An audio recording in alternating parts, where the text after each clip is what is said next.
Bonjour, chers téléspectateurs, ravi de vous retrouver dans cette nouvelle édition dans votre émission semi-hebdomadaire autour du monde édition Afrique. Comme vous savez, pendant cette édition spécialement de mercredi, on essaye de vous présenter presque les grands efforts qui sont déployés par l'Égypte sur la scène africaine dans plusieurs domaines. Mais justement, comme d'habitude, nous allons donc aujourd'hui procéder par, ou plutôt dans la deuxième partie de cette édition, nous allons vous présenter les messages présidentiels qui ont été lancés au sein de ce grand sommet qui s'appelle BRICS+. Justement, comme vous savez, actuellement, le président Sisi effectue une tournée dans certains pays du Golfe. Aujourd'hui, il se trouve à Bahreïn. Hier, il était, ou plutôt, hier et avant-hier, il était au Sultanat d'Oman. Mais justement, nous devons donc commencer cette édition par la ministre du Commerce et de l'Industrie, Nvingem, qui a déclaré que l'un des principaux constructeurs automobiles allemands avait proposé de produire une voiture électrique en Égypte en coopération avec une société égyptienne. Comme vous savez, toujours des déclarations faites par les responsables égyptiens afin de montrer au monde entier une réalité. L'Égypte, c'est le portail de l'Afrique dont plusieurs domaines partant du commerce, passant par l'énergie jusqu'au domaine de l'économie ou de politique en général. Donc un reportage, après ça, je vais vous retrouver encore une fois.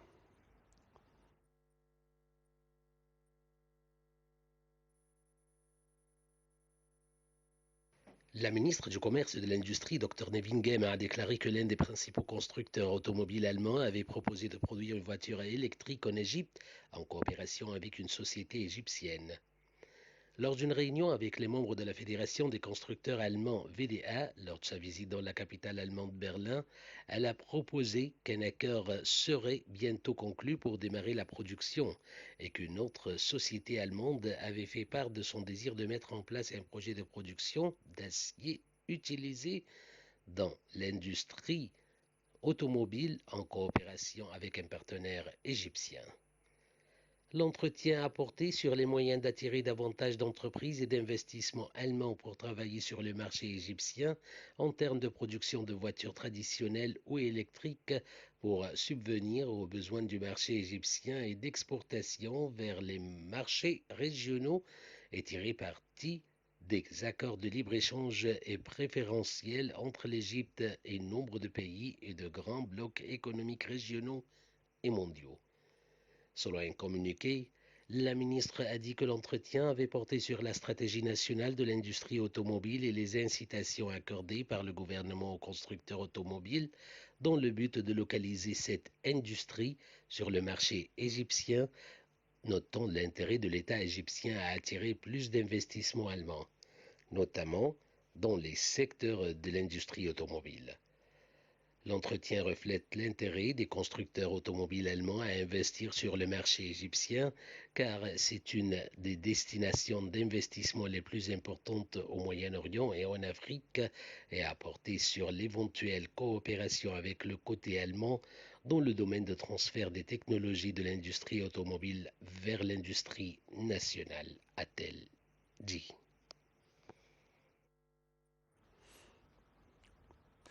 Donc passons très vite à un autre reportage, mais cette fois-ci, ce reportage va jeter plus de lumière sur un pays qui s'adhère au Commonwealth. Comme vous avez, Commonwealth, c'est issu de l'ancien empire britannique. Les explications tout de suite.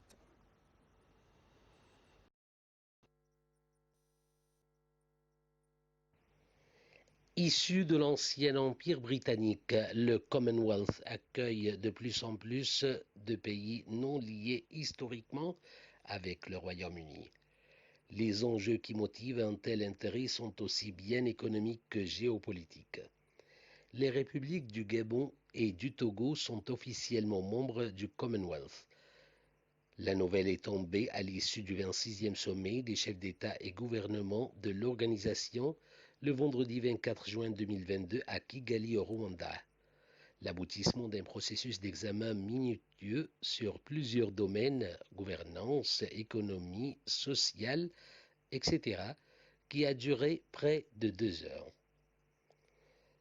Pour Robert Dussey, ministre togolais des Affaires étrangères, l'adhésion du Togo est motivée par le désir d'étendre son réseau diplomatique, politique et économique et de se rapprocher du monde anglophone, de redéfinir les relations bilatérales avec le Royaume-Uni en dehors de l'Union européenne après le Brexit. L'adhésion du Gabon au Commonwealth et la reconnaissance du rôle de plus en plus important joué par le Gabon sur la scène internationale, en particulier sur la question du climat où notre pays est en première ligne. C'est ce qu'a déclaré de son côté le président gabonais, Ali Bongo, satisfait des perspectives diplomatiques qui sont ouvertes. Boris Johnson, le Premier ministre du Royaume-Uni, a quant à lui affirmé que l'intérêt des nouveaux membres pour l'organisation est la preuve que cette dernière se porte bien. Pour rappel, le Gabon et le Togo sont les premiers pays à intégrer le Commonwealth depuis le Rwanda en 2009 et portent désormais à 56 le nombre de membres. On va justement finir de tels reportages par la Mauritanie, qui est l'un des principaux producteurs de minerais de fer en Afrique et un fournisseur non négligeable d'or. Donc beaucoup de potentialités qui vont être bien sûr montrées en ce qui concerne ce pays africain, mais aussi arabe, dont ce reportage signé chez Boussela Marwarafa.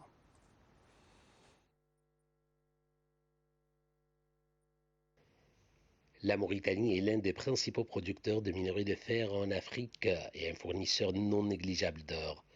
Le secteur minier de ce pays peut encore se diversifier avec l'entrée en production de la mine d'uranium Terrice dans un contexte de regain d'intérêt pour le combustible nucléaire. La compagnie minière australienne Oro Energy a publié le jeudi 23 juin les résultats de la phase pilote de l'usine d'enrichissement de sa future mine d'uranium Terrice. Il démontre, apprend-on, que le minerai du projet mauritanien peut se conformer aux spécifications annoncées dans l'étude de faisabilité DFS. Alors que la DFS tablait sur une concentration d'uranium de 1500 à 1600 parties par million d'uranium U308, les tests réalisés en Afrique du Sud ont en effet permis d'atteindre une moyenne de 1572 ppm du 308. Par rapport à la moyenne de 285 ppm du 308 enregistrée lors de précédents essais, cela représente une hausse de 550%. Le minerai testé provient, faut-il le souligner, de 3 zones du projet représentatives des 5 premières années d'exploitation de Tiris.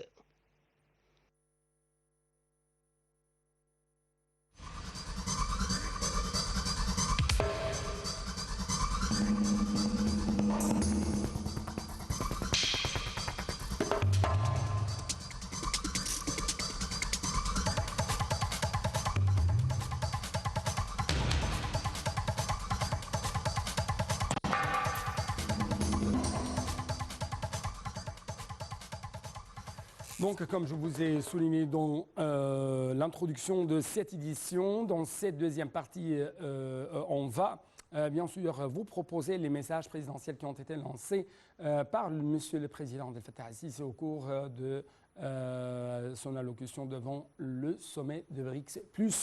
Des messages qui ont porté sur le terrorisme, le changement climatique, ses retombées économiques, politiques, l'immigration clandestine, le manque de financement de développement au sein de notre continent africain, donc plusieurs points qui ne touchent pas seulement l'Égypte ou l'Afrique, mais aussi la sécurité mondiale. Donc, de tels points vont être proposés avec les analyses de notre invité qui se trouve actuellement en ligne de l'Internet international, monsieur, qui va nous parler en fait à partir de Belgique, monsieur Youssef Abdelkader. Vous êtes toujours le bienvenu sur l'Internet international et merci beaucoup pour nous rejoindre à travers la ligne. Bonjour monsieur, merci à vous. Bonjour monsieur, bonjour et merci encore une fois pour nous rejoindre à travers la ligne. Je dois vous rappeler, chers téléspectateurs, que monsieur Youssef, c'est un journaliste égyptien qui travaille à l'étranger, en Belgique avec plus de précision. Et donc monsieur Youssef, monsieur le président Abdel Fattah el-Sisi a souligné son aspiration à renforcer les liens de coopération entre l'Égypte et le groupe de BRICS a bénéficié de ces expériences dans divers domaines liés à la réalisation de la croissance économique et du développement durable, selon lui, afin de réaliser les espoirs et les aspirations de nos peuples vers un avenir meilleur. Donc, comment vous évaluez de tels messages qui visent à avoir plus de rapprochement avec les pays de BRICS et qui représentent en fait 20% de PIB mondial? De toute façon, c'est un événement qui est un des plus grands événements économiques mondiaux. Et ça intéresse beaucoup tous les grands pays économiques d'Égypte, des présidents de M. Abdel Fattah el-Sisi, et être membre avec lui, surtout M. Abdel Fattah el-Sisi il a déjà été présenté en 2017 dans une conférence dans la même classe, tout ça. Mais cette année, bien sûr, il était invité officiellement par le président de cet événement et le président chinois. Et vraiment, ça montre comment tout le monde entier est intéressant pour investir et pour tout l'économique mondial qui s'intéresse par l'Égypte parce qu'il y a beaucoup de chances à développer. Il y a trop d'activités à faire économiques et investir. Oui. Au niveau de changement climatique, il savait que la tâche de l'Égypte actuellement est devenue de plus en plus difficile avec cette pénurie d'énergie, avec ce manque d'approvisionnement en énergie, notamment pour l'Europe et d'autres pays du monde. Par exemple, l'un des pays développés, l'un des pays avancés comme l'Allemagne, essaye actuellement d'utiliser le charbon afin de faire fonctionner leurs usines. C'est vrai que nous, plutôt, je parle de ces pays occidentaux, de ces pays avancés, essayent de nous retarder à travers l'utilisation de tels genres d'énergie qui polluent de plus en plus l'environnement. Donc actuellement, le président, dans son message, a rappelé le monde entier à être solidaire pour faire avancer l'action climatique mondiale sous tous ses aspects. Donc c'est un appel honorable, mais sur le terrain, parce que il y a un écho retentissant, notamment de la part des Occidentaux.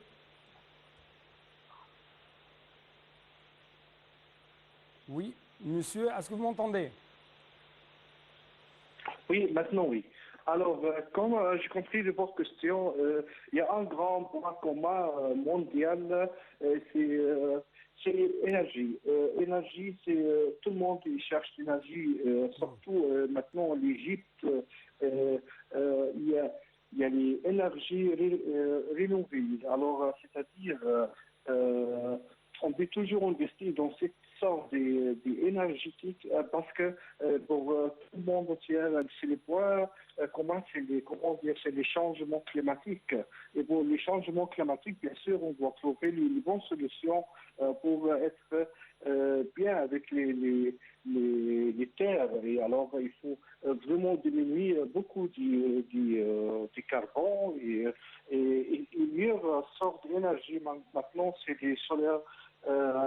Alors, l'Égypte a un grand projet en Égypte maintenant, aux îles d'Égypte, à Aswan, qui s'intéresse à beaucoup de sociétés, surtout l'allemand, et des autres sociétés aussi, des grandes sociétés dans les domaines d'énergie. Ils savent très bien que les soleils en Égypte, il est très fort, et c'est le bon place pour investir dans cette sorte d'énergie, parce que ça intéresse beaucoup l'Europe, et il y a beaucoup de monde qui vraiment a besoin d'énergie pour le moment, il y a les crises. Alors, je crois que c'est... Et maintenant, avec aussi les coupes 27, et si ça va organiser en Égypte, bien sûr, cette conférence sera un des grands événements mondiaux qui tous les présidents de tous les pays mondiaux vont venir en Égypte pour savoir comment voir les solutions pour vivre ensemble et pour surtout contre les changements climatiques. Ouais. En fait, fait, au nom de notre continent africain, Monsieur le Président Abdel Fattah al-Sisi a souligné que les effets négatifs du changement climatique sur notre planète sont devenus une réalité que nous ressentons dans tous nos pays. Une réalité, selon le Président, qui entrave nos plans de développement et menace la sécurité hydrique et alimentaire dans le monde entier, bien sûr, notamment en Afrique, comme vous savez. Plusieurs pays sont bien sûr menacés par des crises alimentaires très graves et très majeures.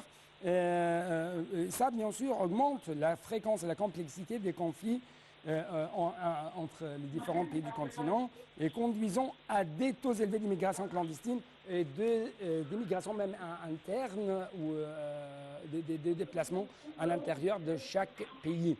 Donc, encore une fois, comment vous avez lu ou même décodifié le contenu de tels messages lancés par le président, et est-ce qu'il y aura des oreilles ou des esprits, notamment sur la scène internationale, qui est occupée actuellement par une crise ou une guerre entre les Russes et les Occidentaux en général? Est-ce qu'il y aura, encore une fois, un écho retentissant sur le terrain?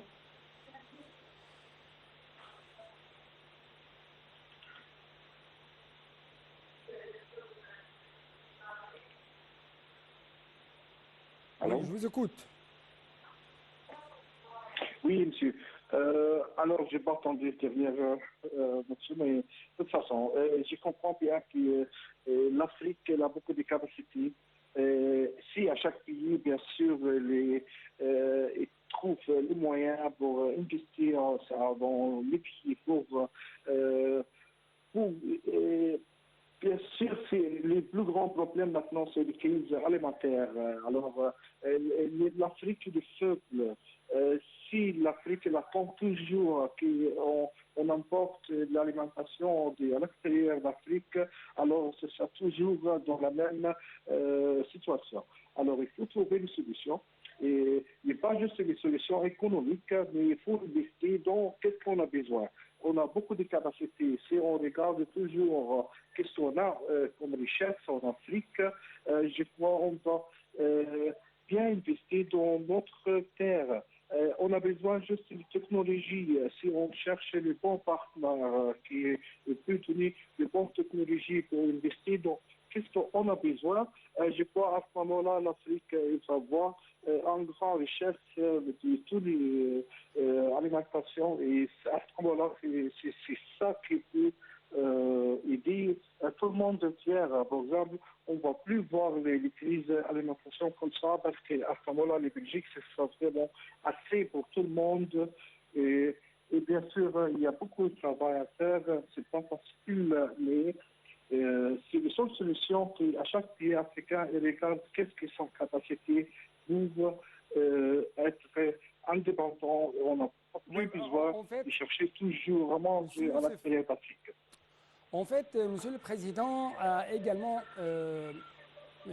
présenté les maux, les épidémies dont souffre le continent africain, notamment à cause de ces changements climatiques, à cause de tels conflits au niveau international,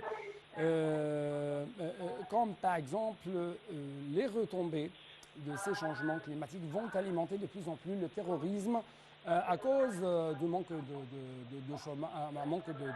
taux de travail, l'augmentation de chômage, l'affaiblissement, et ça bien sûr mène à l'affaiblissement des institutions des États africains. Donc, comment vous avez évalué de tels symptômes causés par le changement climatique et les conflits internationaux? J'ai pas bien entendu. Allô? Oui, est-ce que vous m'entendez? Oui, mais c'était pas clair pour moi, monsieur. Encore une fois, comment vous avez lu ce message lancé par le président égyptien Abdel Fattah al-Sisi en ce qui concerne le changement climatique qui alimente de plus en plus le terrorisme? Oui, et de toute façon, notre président Abdel Fattah al-Sisi garde toujours l'intérêt d'Afrique. Il garde toujours qu'est-ce qu'on peut faire ensemble, comment Très on peut rapidement, faire s'il vous plaît, oui. ensemble. Par exemple, le plus grand problème. Oui. Oui, très rapidement, très rapidement. Oui, alors c'est pour ça. Oui, et savoir que on ne peut plus continuer parce que nous avons arrivé à la fin du temps de cette édition. C'est pourquoi vous remercier, chers téléspectateurs, remercier même monsieur l'invité. Donc c'est tout pour cette édition. À la prochaine.